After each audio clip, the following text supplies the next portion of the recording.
Фотелите во Државната изборна комисија со месеци се празни. Нема кој да седне во нив и да ја почне процедурата за референдумот најавен за септември. Двете најголеми партии со денови се надмудруваат за тоа кој ја кочи работата околу изборот на персоналниот состав на ДИК, но и останатите неопходни реформи. Пратеничката група на ВМРО-ДПМН последниот период намерно блокира неколку собраниски комисии на кои што се расправа за реформски закони.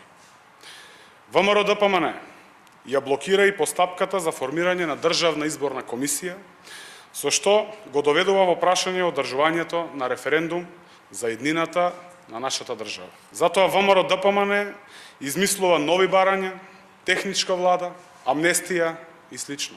За СДСМ не е прифатливо барањето на опозицијата во случај на предвремени избори да се формира техничка влада, што беше случај на претходните избори. Вела дека техничката влада беше резултат на договорот од Пржино и дека сега нема потреба од нешто такво. Повторија и дека нема да има амнестија за осудените за 27 април.